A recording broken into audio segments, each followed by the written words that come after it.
This is a colossal failure for Vladimir Putin. He was counting heavily on his new nut tree. Now they call it the БУРЕВЕСНІК. It was supposed to scare all of Europe, the whole world. And everyone was supposed to start treating Russia differently and let it get away with killing. But something went wrong. The thing is, the new nut tree, also known as the storm petrel, doesn't excite anyone at all. Well, the Americans clearly said we won't fall for this nuclear blackmail, but the situation is exacerbated by the fact that even the Kremlin comrades, who feed from the Kremlin's hand, aren't buying it. Yeah, even the propagandists are trying to get this nut tree, storm petrel, going, but it's not working. No one is impressed. For some reason, everyone is interested in more mundane matters, like the sanctions, how they're strangling the Russian Federation. And, of course, the situation at the front. For some reason, everyone has forgotten and isn't even cultivating this idea that Putin has everyone surrounded. Putin said he has, or rather, Gerasimov told him, and Putin told Trump. And no one bought that either. Well, let's try launching a pusher petrel. It's Russia, petrels. The missile test was carried out in full compliance with our international obligations. Regarding the U.S. proposal to hold negotiations on the non-deployment of weapons in outer space, it's the U.S. that is blocking these negotiations and preventing them from starting. No range limits, they threaten everyone. Russian subordinates, then, in terms of weapons in space. If you search for the relevant query, then with whom? Recently with Burkina Faso, with Laos, and with someone else.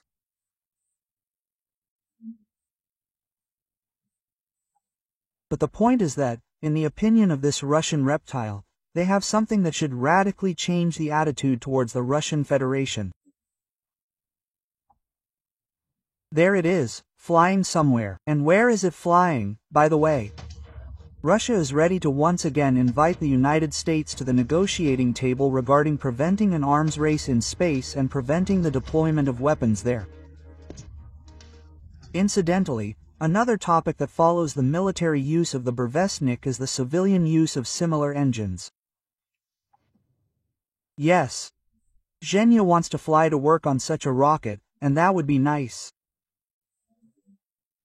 But he'd be a bit of a pain at a certain level, necessary for a quick death. And every attentive viewer of the YouTube channel with the poetic and romantic name Romana Cimbalюk asks, if the Russians are ready and they're offering the БУРЕВЕСНІК rocket as proof of their readiness, then pay attention, question. Why is the rocket illustrated? Well, literally illustrated. Since you're launching it, since it's so terrifying and unique, the rocket needs to be shown. But by some strange coincidence, it's not being shown. And Donald Trump, in fact, doesn't buy all this nonsense. So, the Russians are jumping up and down, literally jumping out of their seats, to demonstrate their main argument and main proposal right now. Not every Russian proposal, mind you, but the Americans' proposal, which is connected to nuclear weapons in one way or another. For example, yesterday, Vladimir Khan announced an agreement on the disposal of weapons-grade plutonium. So, this is also an invitation to negotiations, so that no one will mock Putin. Look, he has this and that. But, in general, he's practically a serious maniac. And everyone needs to hear him again, but no one is listening. Moreover, the American president, to whom all these appeals are addressed, is currently in Japan, in that wonderful Pacific region, where the rivalry with the main adversary, the People's Republic of China, is taking place.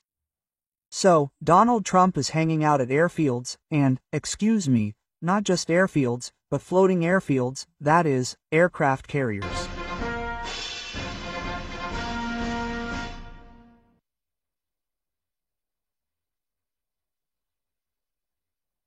So,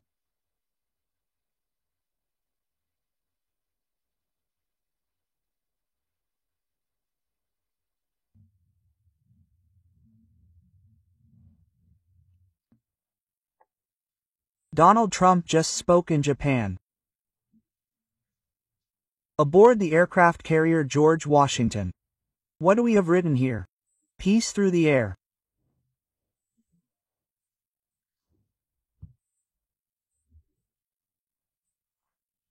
And, accordingly, if the American side takes such a position, can we assume they will ever back down on Russia?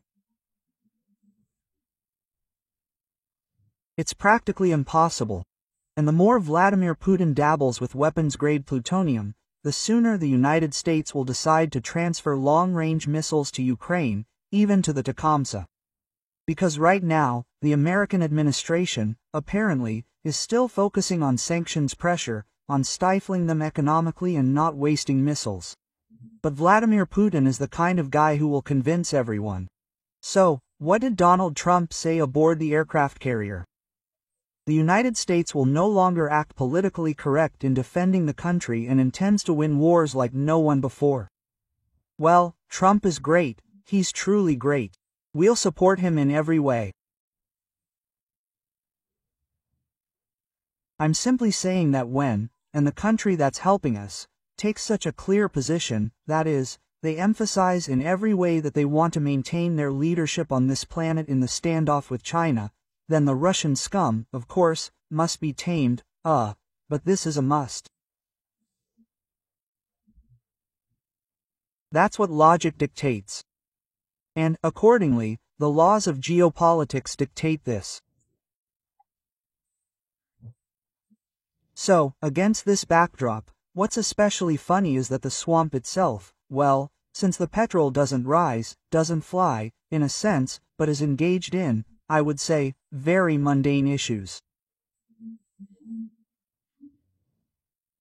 So, ultimately, everything, comes back. Well, yes, these aren't deep blows to Russia, but they are still Russia. And now the main topic is the swamp. Well, of course, they are stroking this petrol.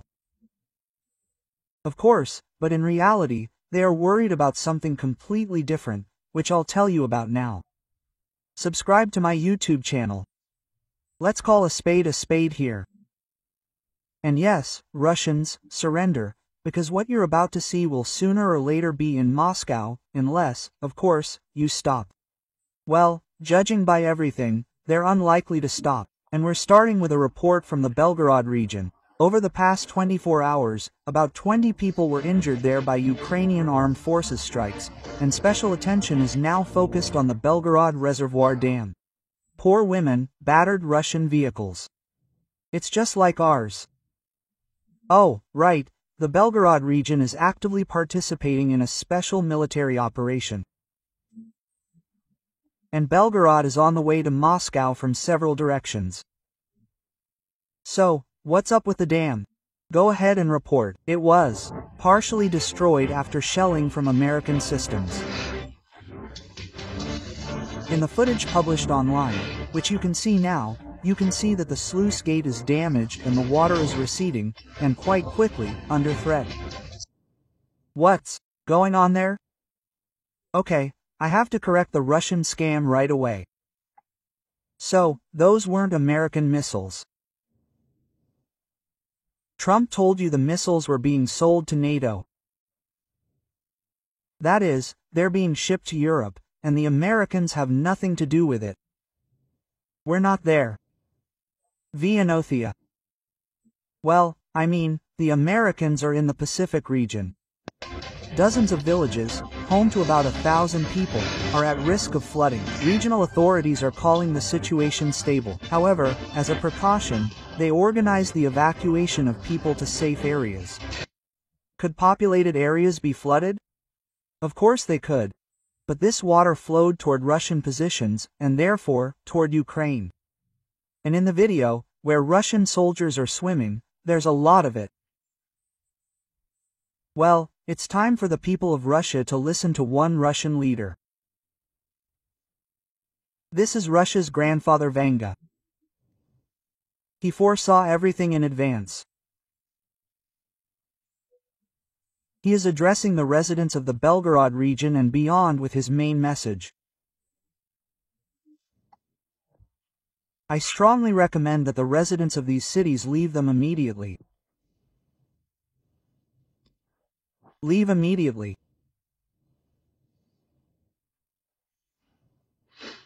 Because the consequences of Zelensky's terrorist activities could lead to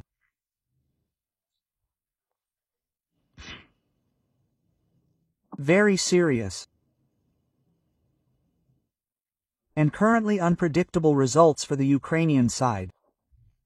Unpredictable. Why unpredictable? The fact remains that,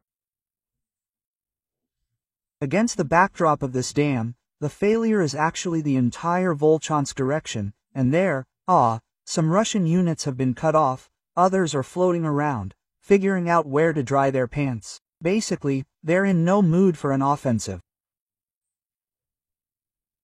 And this story happened right after Putin, with his mouth, mentioned Volchansk along with Gerasimov, and then something went wrong for them. And this idiot here is hinting that Russia's future is very, very unclear.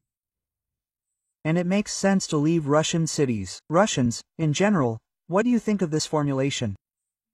Leave your cities, we're kind here, we're warning everyone. I recently had a question on one of our broadcasts.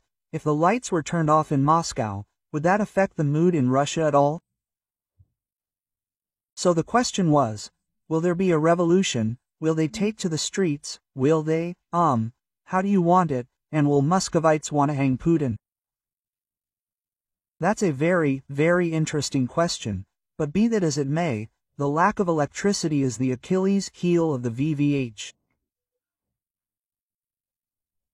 If this happens, if it happens in Moscow, then, look out, the Russians will start to get smarter quickly, before that happens.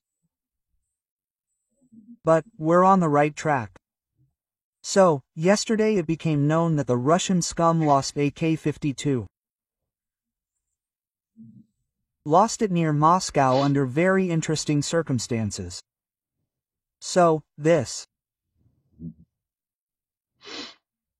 helicopter was hunting our drones, which were flying to turn off the lights in Moscow, but something went wrong. Although, come on, wait a second. Get a gratuity, fascist. There. And mine turned out to be very heavy. Now, again, I won't tell you any secrets. The information is already everywhere. Last night, unfortunately, my good comrades died. And especially the K-52 navigator. They were repelling another attempt by Ukrainian terrorist drones against our cities. They were flying specifically at Moscow. But I can't understand, why are our drones considered terrorist? What kind of double standards are these? They are liberating Moscow from filth. As the idiot says, but this is a city of sin and all sorts of other vices. But the fact remains that our own killed that K-52.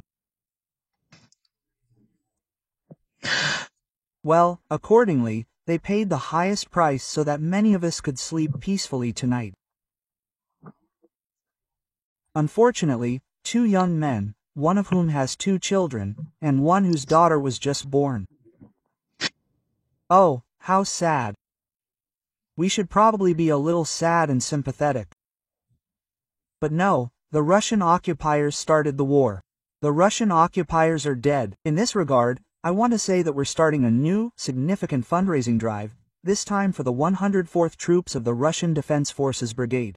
This is for the people who are actually negotiating with the Russian aggressor. I'll tell you right away that you see the QR code on the screens. That means this is the UAV company unit, the Seraphim, our old friends. Wait a second, they had a CHV RON somewhere. Oh, I think it was a CHV RON. I donated them to our sponsors, but anyway, what are we doing this fundraising for and why? A word from my friend Pasha Kazaran, Romatu, and hello to everyone who admires us.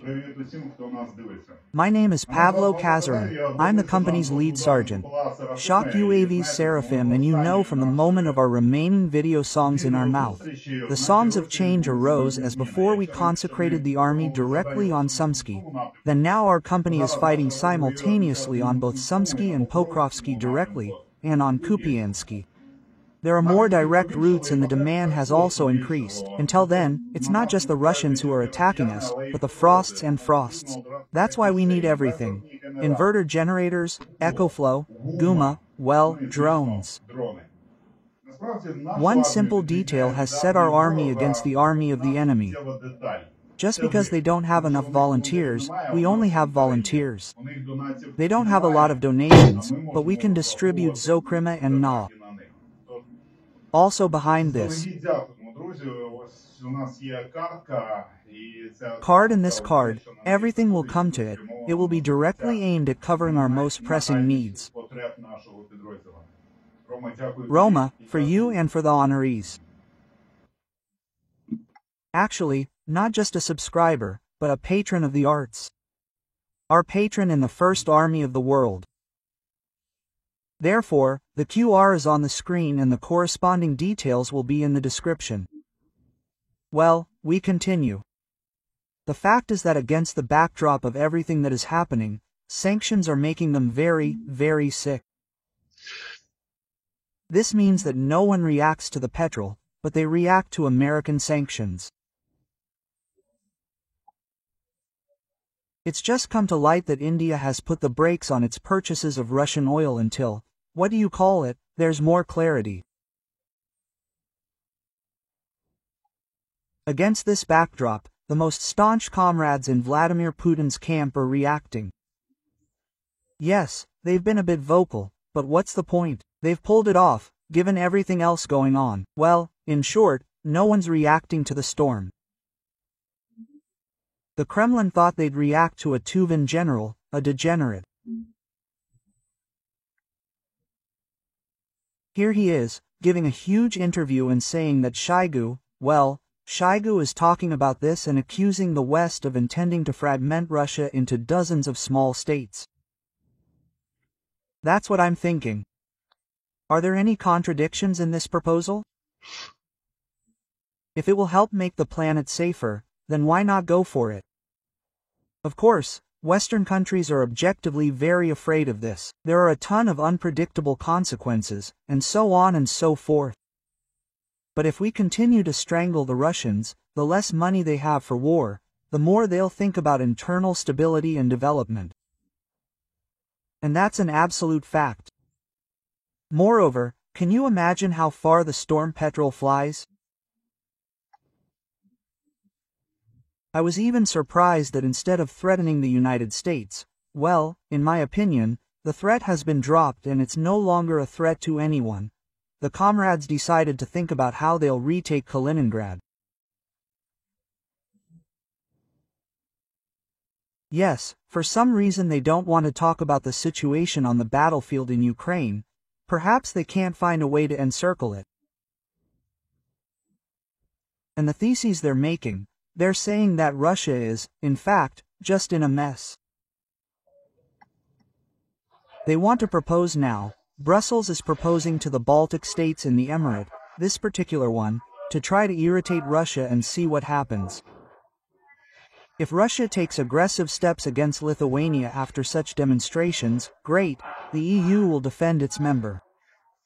If Russia does nothing from the EU's perspective, that's fine too. It will then show those EU member states that fear escalation. Look, the Russians make promises and do nothing. Let's keep going. Let's escalate. Let them challenge Transnistria, send troops into Ukraine. Then they'll do nothing. Then, in short, your Rashik is screwed. And they understand this perfectly well. What are we talking about? So, the president of Lithuania says, well, since we're dealing with Russian Nazism, then the Russian Nazis need to be strangled and dealt with for real. And these states, the head of this state, well, this, as I understand it, isn't just an idea, but he keeps telling them it's time to stop transit to Kaliningrad.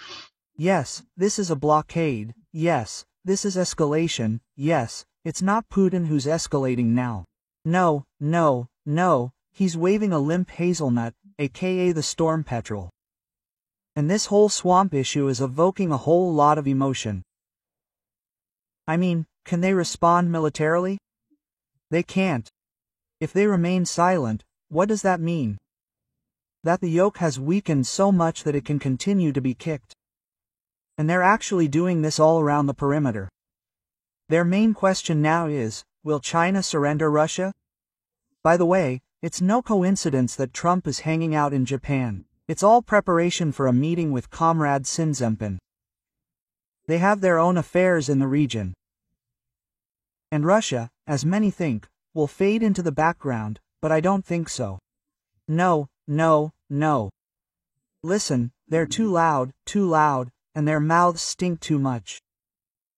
And they utter the words, nuclear bombs, and missiles, too often. Mind you, how many are there on the planet, at least? 7 nuclear states. And no one, not even Kim Jin, although he's doing well in the idiocy department, is constantly threatening anyone with nuclear bombs, but Russia is. So, the rowdy ones are trying to attract attention, and they'll get it, or already have. The European Union and Lithuania will be pleased with both a major response from us, a serious response, and the lack of one. So, they're trying to find themselves in a win-win situation, right? That's fine rhetoric, right? A response to Lithuania. And they enjoy discussing a response to Lithuania more than they do discussing how they'll discuss, or are discussing, their response to the United States. It's amazing. They're shrinking. I'll just remind them of their fictions that Lithuania is a NATO member, with all the ensuing consequences. Why ensuing? What should our actions be? Perhaps this isn't a response, but a preemptive strike or a punch in the gut somewhere, so they'll forget about these thoughts. A. Punch in the gut. They want to be menacing, but they don't have the means. We must demonstrate, perhaps even begin to demonstrate, a physically extremely tough response, one that will rouse the Brussels bureaucracy, which has nothing to lose. What kind of extremely tough is that? From exercises to some kind of military action near the Lithuanian coast or deployment. Keep that kind of military action for yourself. Please describe it to me, so that the next day you'll say, Gitana na Useta, deployment of new missile systems in Kaliningrad, which will be sent somewhere nearby. This will show that we are ready for a military response. Just 5 more seconds. This won't stop the Brussels bureaucracy. In short, they're looking for ways to demonstrate to everyone that they have something left of their so-called greatness, but they're not finding it. And now, ultimately, attention is smoothly shifting to the battle for Pokrovsk. It turns out that Russia has nothing left at all. Well, except, of course, for the correspondingly insane Putin, who, as I understand it, will eventually drive Russia to the point where everyone will be tearing the Rashikovs apart. I didn't finish this thought there, but Trump met with Japanese Prime Minister Sanae Takaichi. She's the first woman in Japan to hold this position. And as soon as she took this position, for some reason Japan started coming to Ramstein. What do you think? Do you know why? Because the Japanese think this way. The more Russians are killed near Pokrovsk, the fewer there will be, potentially, on the islands, which the Japanese government will sooner or later want to reclaim. These are their islands, right? Occupied territory. What do we have in common with Japan? But a crazy neighbor is a fact. And then there's the love of land. Now, as a Brussels bureaucrat, we're asking you specifically what to do. And you haven't said anything. A military action. He fears the deployment of Russian troops along the borders of the Baltic states and in the Kaliningrad region. The thing is, the Baltics are small. Okay, pay attention. And Russia is big. What if it has the troops for this? Yeah. Look how hard it is for them to give up the fact that, geopolitically speaking, Russia is, well, it's big, but its geopolitical weight is small, and it's shrinking. All this is happening near Pokrovsk. And if we're ahead in deploying in the first week of a hypothetical invasion, the Baltics simply won't exist. That is, hypothetically speaking, 100,000 troops. 100,000 troops standing idle. Hypothetically, I'm saying this. Hypothetically. Vilnius in 2 to 3 days, impotent, damn it. This is all hypothetical. That right now 30,000 conscripts are coming to our military registration and enlistment offices every month, and they'll be sent to Pokrovsk. They're needed there again. We'll fight there as conscripts. No one will fight. They're talking about boiling it down, about deploying on our national territory. Let me emphasize again. Let's broaden the thread a bit. It seems so obvious to you that a strange discussion has begun, a competition to see who will intimidate Lithuania. The most glamorous, the most, upscale troops, and then there are the generals' relatives, the generals' sons, and so on. They don't want to intimidate NATO, and for some reason, no one wants to go to Pokrovsk anymore. Basically, there's a lot of wailing and groaning about the Baltic Sea being closed to Russia. And, by the way, the 20th European package, which will apparently be adopted together with the United States, is precisely about tightening the lid a bit, the one through which Russian oil flows throughout the Baltic Sea as a whole, and sensible voices are starting to be heard. I'm sure you'll like it. So, within the framework, as they said, the Baltics, listen, well, the Baltic countries in 2 to 3 days, but 2 to 3 days, somehow comes with such a strange word. But personally, it doesn't convince me, so I propose we stop. Surrender. Now I'll give the Baltics a break.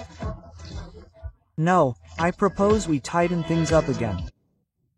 Tighten them up now. But it was said on the air. A simple word that, in a way, could save Russia. Although sometimes I think nothing can save them anymore, and it's not necessary. As Shoigu stated, there are several dozen small states, peaceful, prosperous, which, instead of killing and dying, would simply think about how to start by installing sewerage systems in their homes. I understand that now this thesis seems strange in the swamps. It's against greatness, but we didn't force them. It was in a Moscow studio that the word surrender was first heard. Well done, they sense that the door is closing. This change in the general mood is directly related to the shift in sentiment in Trump's United States. I'm referring to the sentiments of their European allies in Ukraine, because Ukraine is Europe. So, ultimately, it all comes down to, well, yes, American leadership. As we noted in this video, Donald Trump plans to remain in a leading position and is making such harsh statements. But pay attention, so some say they don't care about sanctions. Well, it seems Putin has staged a fire sale of Russia. Well, for now, it's called a fire sale of Russian oil. Sanctions against Rosneft and Lukoil haven't yet fully kicked in. And now these discounts, maybe they'll auction off SBV at a discount. Don't be sad. Well, in fact, as was rightly said, this is one of the most serious sanctions packages ever introduced. These aren't tariffs, these are sanctions. So, the largest oil companies have been added to the S&D list. What will this lead to? Right now, the discount between brands is, well, we're getting less, and, accordingly, you'll get even less. In Primorsk, the Northwest is $11.5 per barrel. A temporary discount is in effect until November 21st. The discount will rise to $16, then to $19 after November 21st. So, as far as I understand, Russian oil isn't going anywhere globally. But no one's against Russian oil being used to make aviation fuel for Ukrainian and American military aircraft. The main thing is that the Russians get less money for it. That's the point. And this, in fact, was recorded live, damn it, on air. Accordingly, the market will restructure, but the main correct component will be India, which is already announcing its intention to rebuy oil. By the way, we'll also check how strong our project is, because the Kuwaiti energy minister said they're planning to increase production to, in effect, shut off supplies from the Russian Federation. Let me remind you that we, the OEC, have been increasing production all summer in order to create this additional maneuver. In short, oil isn't going anywhere, as we've already noted. This news is very interesting and amusing. Yes, India is already saying, well, you know, until there's a discount of around 90%, no, that won't work for us. Let me remind you that Trump has very good relations with the Middle East. There are suspicions that our soda colleagues, despite everything else, will still increase volumes. Therefore, if we wanted to use energy as a pressure, we should have at least not increased production. And OPEC is increasing it. This means that the planet is learning to live without Russia. This is excellent news. Listen, how futuristic this phrase sounds. Life without Russia. Big Russia, big problems. Little Russia, small problems. No Russia, no problems. Subscribe to the channel. Let's call a spade here. Ukraine was, is, and will be. We look forward to the meeting of Ukrainian tomahawks with Russian senders and decision-making. See you there.